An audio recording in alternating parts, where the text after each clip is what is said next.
Hello everyone and welcome back to Be Pharmawise. In this video we are going to discuss introduction and some important points regarding precipitation titrations. Precipitation is a reaction where two or more ionic species combine to form a salt with limited solubility. Like we will consider the example of AgCl. So Ag plus and Cl minus. When these ionic species combine, they form a precipitate of AgCl. Now, if we use this reaction as our basis of titration, the underlying reaction for titration, then those titrations are referred as precipitation titrations, and this precipitation is carried out using precipitating reagents. And if we are using silver nitrate, which gives Ag plus as the precipitating ion, which is the most commonly used precipitating reagent, and if we are using this, then the precipitation titrations are called as argentometric titrations. Now let's discuss how this actual process of precipitation takes place.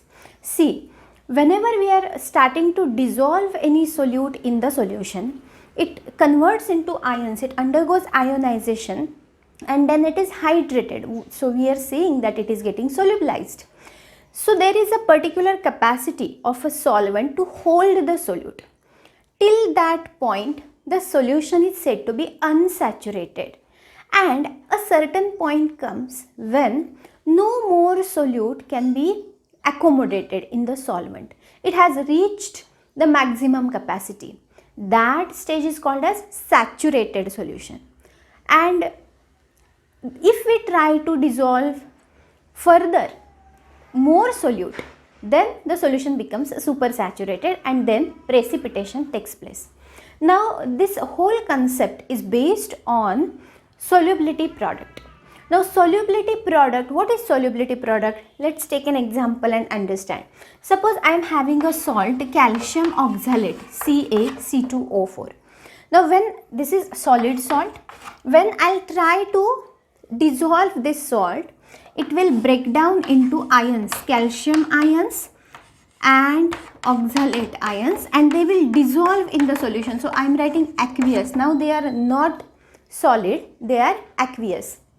Now what will happen? At saturation point, when the maximum amount of ions are present in the solution, and if I add more salt, that salt will not be solubilized and it will remain undissolved, and so it will start to collect at the bottom of the container in the form of a solid substance.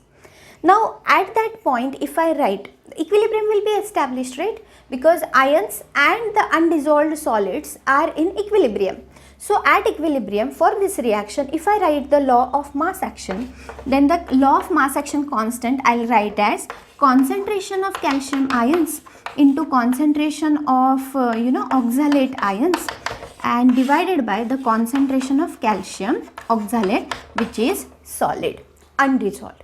Now at that situation, when there is undissolved solute present in the equilibrium, the concentration of that undissolved solute will remain constant. So if I multiply this constant value to this constant value, I will get a constant, and that constant I will call as Ksp, which is solubility constant. And then solubility constant can be written as just the ionic product present in the solution. Now what is ionic product and what is solubility product? How are they different? If at any point of time before reaching equilibrium, if I write the ionic product, means the product of concentration of ions, I'll refer it as Kip, ionic product. Means ionic product is the term which is used to indicate concentration of ions and their product in the solution at any point of time. But if I indicate the concentration, the product of concentration of ions at saturation point, then only it will be called as solubility product. Means solubility product is nothing but ionic product, but at saturated solution at saturation point.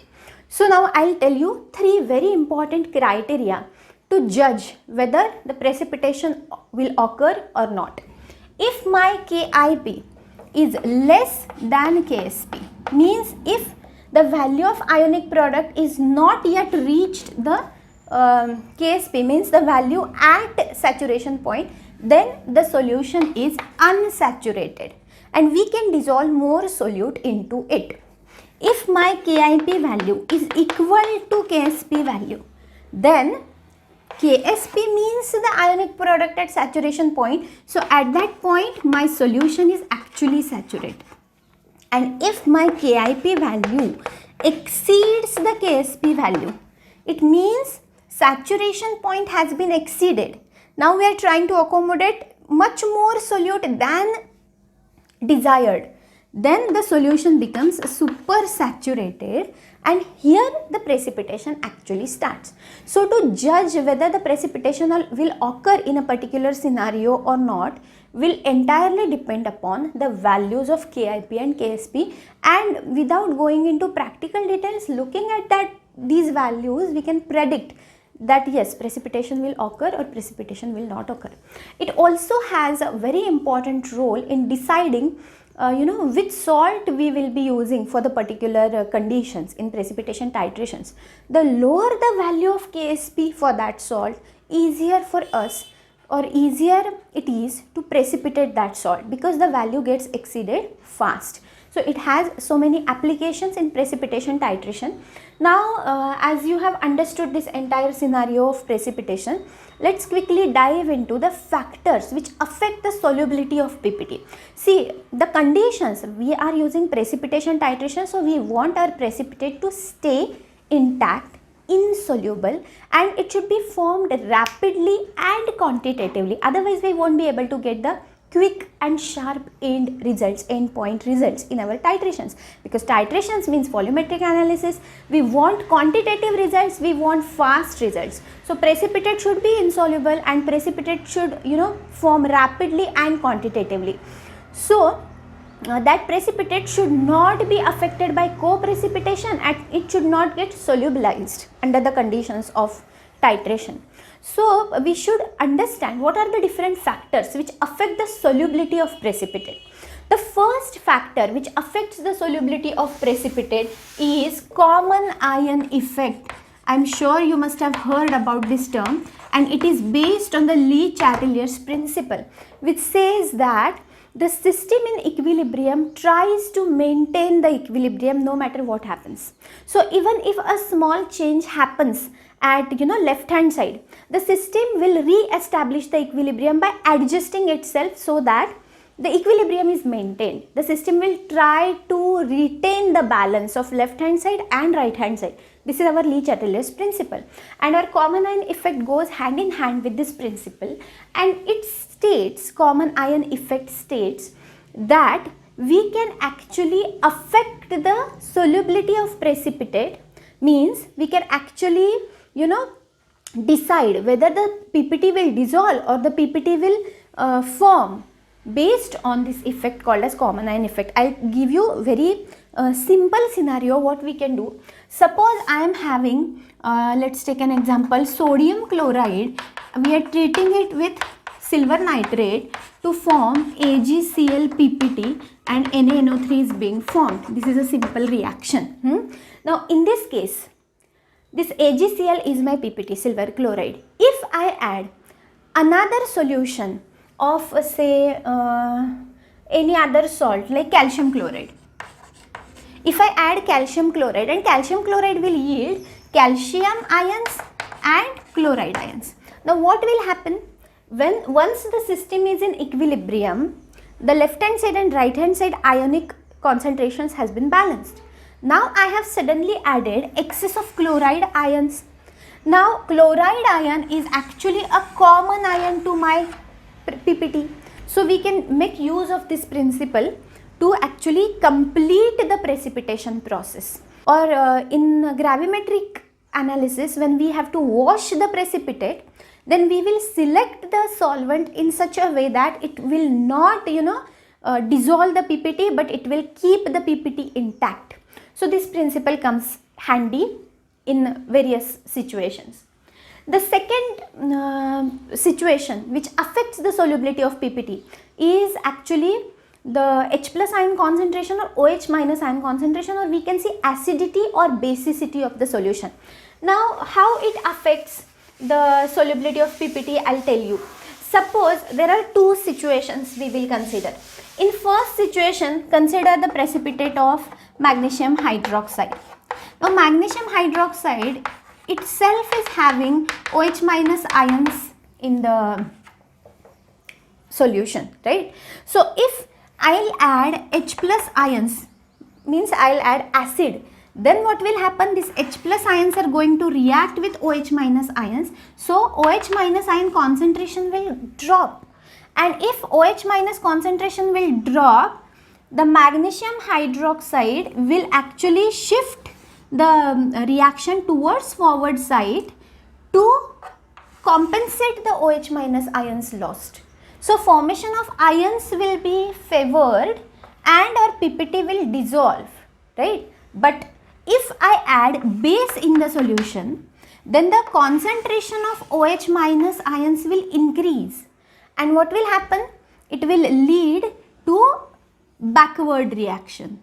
In that backward reaction, these OH minus ions will be consumed to form magnesium hydroxide. So in that case, precipitation will occur. So this is first scenario, if the OH minus ions or H plus ions are part of the system. But what if they are not part of the system? Like take an example of calcium fluoride.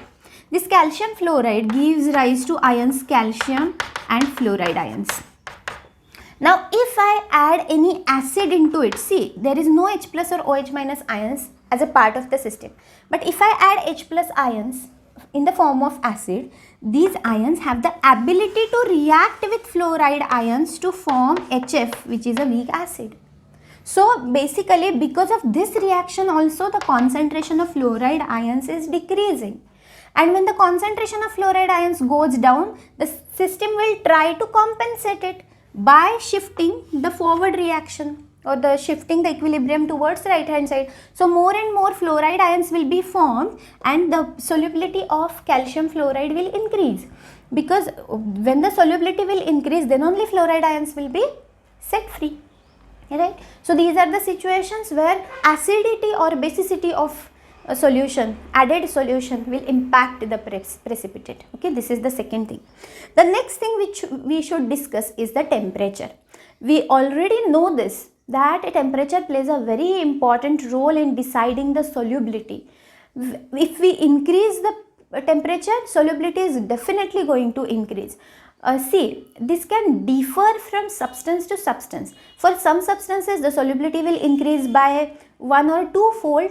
For some substances, it will increase by 10 to 20 fold, but it will increase for sure. So, if you want to carry out this process, you should keep check on your temperature values. And then addition of some solvents can also impact the precipitation process. But yes, the factors which we have discussed so far, the common ion effect, the effect of acid or base addition, the effect of temperature, these are having a very profound impact on the solubility of PPT. I hope you are understanding so far. Let us continue the next discussion in the next video, and for that you need to subscribe to the channel so that you will get the indication or notification whenever I'll post a new video. So keep your notification bells on. We'll meet you in the next video. Bye bye. Take care.